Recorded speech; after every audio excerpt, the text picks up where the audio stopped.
Inuagata Nosahai is my name, and you are especially welcome to this segment of the program. And we are starting a new series today. It's on different leadership styles and their impact on workplace dynamics. Different leadership styles and their impact on workplace dynamics. Now, the kind of leadership style you will use in the banking environment, or you will use in the civil service, or use in the maybe a school environment may not work if you apply it to some other workplace environment. So the problem of leadership oftentimes is not lack of intelligence. It's oftentimes, the ability of a leader to be able to transition, from one leadership style to another as situation changes.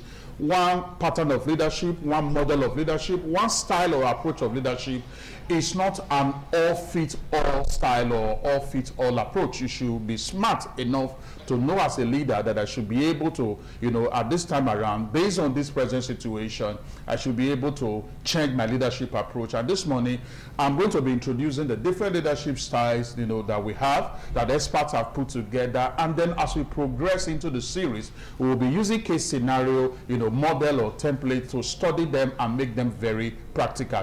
We are looking at different leadership styles and their impact on workplace dynamics. Now, the first leadership style we have here is coercive leadership style.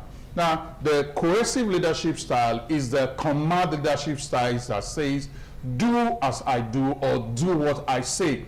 Now, this kind of leadership style is very helpful in crisis management. It's very helpful in a situation where there is emergency, very helpful in that kind of situation. You say, do as I say, do what I want, do what I tell you to do. Now, for example, there was a situation in the particular manufacturing company in Benin, and there was always accident in the shop floor. There was always a case of workplace accidents in the manufacturing floor, and then the production manager had to engage the coercive leadership style to state emphatically that nobody goes into the manufacturing or shop floor without putting on safety gears. Now, this works because safety is more important than debate. This is not time to dialogue. This is not time to debate. This is time to insist on what will help. Now, the drawback of the coercive leadership style, remember the coercive leadership style is the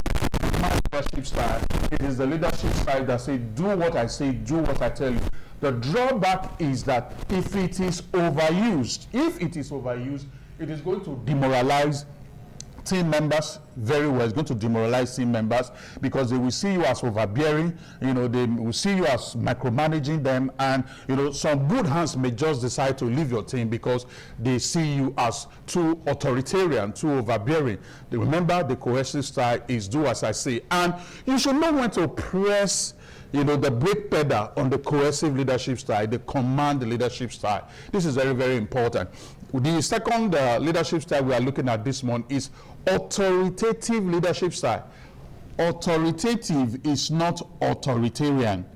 Authoritative leadership style is the leadership style that gives vision and direction to team members. When there is confusion, when people don't know what to do, you come up with vision, you come up with what why goes, you come up with direction for the team members, and then you give the team members the opportunity to contribute their insight, their creativity to the achievement of that goal and that vision. This is very, very important. Now, this is very helpful when you already have motivated team members and you have highly competent team members. It is very helpful in that regard. But the drawback of it is that when team members feel and know that you know less than them as a leader, it is very difficult to lead them. It is very difficult to lead people that feel you know less than them. It is very difficult to lead people that have the impression that you don't have enough knowledge. So the authoritative leadership style, not authoritarian, authoritative. It gives vision, it gives goals. Imagine a situation of a microfinance bank that is having issue with getting patronage from customers, and you as a branch manager of that particular microfinance bank decide to create a vision, a goal in another 6 months to improve customer service, attitude and excellence towards the customers in order order to be able to see that these customers are retained. This is authoritative. This is being able to give direction, set vision, set goals, and then you allow team members to make contribution to that vision and that goals that you have set for them. It is extremely helpful, but also know the time to also transit when situation changes. This is very, very important. Then we have the affiliative leadership style. The affiliative leadership style is a people come first leadership style. It focuses on being able to ensure there is harmony. It focuses on being able to ensure there is unity. It focuses on being able to ensure that trust is built amongst team members. This is very, very important. It's very helpful when resolving crisis. When there is a conflict situation, it's very helpful when, you want to build a bond in the team. You want the team to be better bonded. Now, the drawback of the affiliative leadership style that is so people focused, that is ensuring that there is harmony, there is trust, there is unity, is that if it is overused, mediocrity can be tolerated. Low performance can be tolerated. The affiliative leadership style just focus on making sure that everybody, in terms of emotion, everyone is experiencing positive emotion. You don't want people to be offended. Just want to keep everywhere cool. And at the end of the day, when that is overflowed, you see a situation whereby, because you don't want to offend people, there is always poor result, mediocre result, below expectation result. And you should also be smart as a leader to know when to transit from that and then go into another leadership approach that will help. We have the democratic leadership style. This one is a type of leadership style that includes participation. It carries everybody along. It gives everybody to make contribution. Gives everybody opportunity, to make bring creative and innovative ideas on board. It is very helpful when you really want to come up with solid, decisions. You want to come up with solid ideas because everyone is contributing. You are able to refine the contributions, and you have something amazing to, just hang on to at the end of the day. But it also has its own drawback if it is overused. The drawback is that the democratic style, when overused, can lead to time wasting as a result of over deliberation.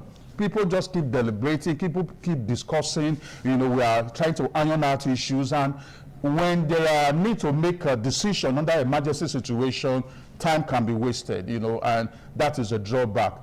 And it is very also important that as a leader that, okay, it's good to carry people along, it's good to be all-inclusive, but you should also know that this is a time to, transit from this, our situation is changing, and be able to take things to the next level. Then we have the pace-setting leadership style. The pace-setting leader is the type of leader that sets standards and then exemplify the standard. Pace setting. He sets the pace and he also exemplifies it. And this is very helpful, in situations whereby you want to promote excellence. And, the good thing about it is that you, as the leader, you are setting the example, and then people are able to mirror what you have modeled before them. They also have its own drawback. The drawback is that people can feel overwhelmed, people can feel overburdened, and then we move into the next leadership style, which is the one that we conclude with this morning, the coaching leadership style. The coaching leadership style is you developing people for the future. It's all about developing people for the future. And the drawback of the coaching leadership style that has to do with building capacity and meanwhile, developing people, building capacity is one of your responsibility as a leader.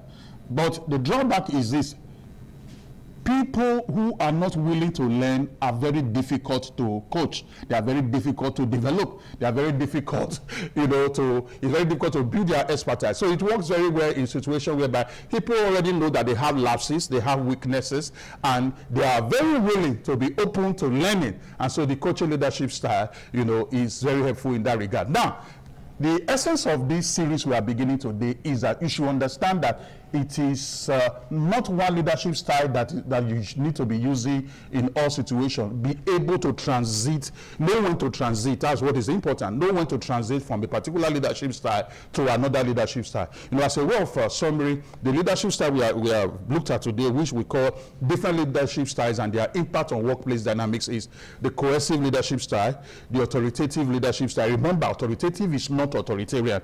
Then the affiliative leadership style that focuses on people first, the democratic leadership style that is all inclusive, carry people along. The pace-setting leadership style has to do with setting standard and then you exemplify it. And the coaching leadership style, which has to do with developing people for the future. I believe that profound value have been added to you today. I know you want to connect with me. Send your questions and inquiries across as you have been doing. And my email is inuaghata@gmail.com, INUAGHATA @gmail.com. That's the email right there on the screen, inuaghata@gmail.com. Send your questions, send your inquiries, and then we'll be able to take things to the next level. I'll be seeing you next week, Wednesday.